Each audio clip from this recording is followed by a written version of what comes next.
قناة نداء الدعوة تقدم بسم الله الرحمن الرحيم. الحمد لله رب العالمين، وصلى الله وسلم وبارك على نبينا محمد وعلى آله وصحبه وسلم تسليما كثيرا مزيدا إلى يوم الدين. أما بعد، فمع حلقة جديدة من حلقات برنامجنا من حياة الصحابة ونتعلم في هذه الحلقة من حياة الصحابة رضي الله عنهم وأرضاهم سرعة استجابتهم للحق. إن أسرع الناس استجابة للحق عند سماعه هم أصحاب النبي صلى الله عليه وسلم، فلا يتأخرون ولا يترددون، فمتى دخل الإيمان في قلب أحدهم انقاد وخضع وذل. لكن الصديق الأكبر أبو بكر حظي بما لم يحظ به غيره من سرعة الاستجابة. يقول النبي صلى الله عليه وسلم: ما دعوت أحدا إلى الإسلام إلا كانت عنده كبوة وتردد ونظر إلا أبا بكر، ما عتم عنه حين ذكرته له وما تردد فيه. ولما كانت الاستجابة هي طريق السعادة والنجاة والحياة، كما قال الله جل وعز: يا أيها الذين آمنوا استجيبوا لله وللرسول إذا دعاكم لما يحييكم، كان الصحابة هم السابقون لها البالغون مقام الإحسان فيها.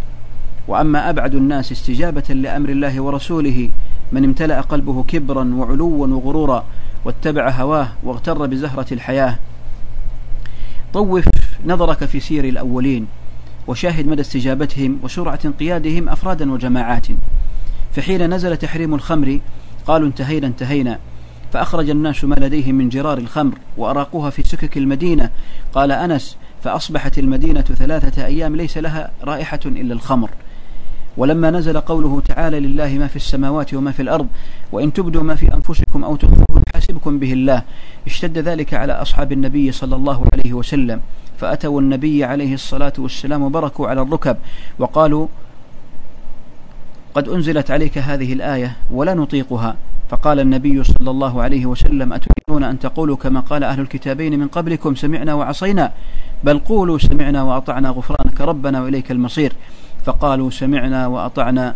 فلما قرأها القوم وذلت بها ألسنتهم أنزل الله جل وعز في إثرها: آمن الرسول بما أنزل إليه من ربه والمؤمنون، ثم نسخها بقوله: لا يكلف الله نفسا إلا وسعها. إنها الاستجابة السريعة لأصحاب النبي صلى الله عليه وسلم. ولما قطع الصديق الأكبر أبو بكر النفقة عن مصطح بن أثاثة حين خاض في الإفك، قال الله جل وعلا: ولا يأتل أولو الفضل منكم والسعة أن يؤتوا أولي القربى والمساكين والمهاجرين في سبيل الله وليعفوا وليصفحوا ألا تحبون أن يغفر الله لكم؟ فقال أبو بكر حينما قطع النفقة عنه: بلى والله إني أحب أن يغفر الله لي. فرجع إلى النفقة التي كان ينفق عليه فقال: والله لا أنزعها منه أبدا.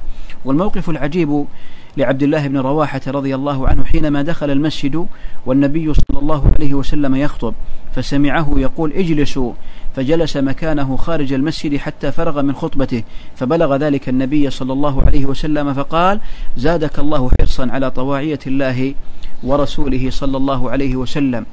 وكذلك قال جابر بن سليم: يا رسول الله اعهد إلي. فقال له النبي صلى الله عليه وسلم: لا تسبن أحدا. قال جابر: فما سببت بعد حرا ولا عبدا ولا بعيرا ولا شاة. فالاستجابة لله ورسوله سبب من أسباب المغفرة ودخول الجنة والنجاة من النار. قال تعالى: يا قومنا أجيبوا داعي الله وآمنوا به يغفر لكم من ذنوبكم ويجركم من عذاب أليم. وقال جل وعز: للذين استجابوا لربهم الحسنى. أخيرا عن معقل بن يسار قال: زوجت أختا لي من رجل فطلقها، حتى إذا انقضت عدتها جاء يخطبها، فقلت له: زوجتك وأفرشتك وأكرمتك فطلقتها ثم جئت تخطبها؟ لا والله لا تعود إليك أبدا. وكان رجلا لا بأس به، وكانت المرأة تريد أن ترجع إليه، فأنزل الله جل وعلا: فلا تعضلوهن أن ينكحن أزواجهن إذا تراضوا بينهم بالمعروف. فقال معقل بن يسار: الآن أفعل يا رسول الله. قال: فزوجتها إياه. وفي رواية قال: سمعا لربي وطاعة، فدعا زوجها وزوجها إياه.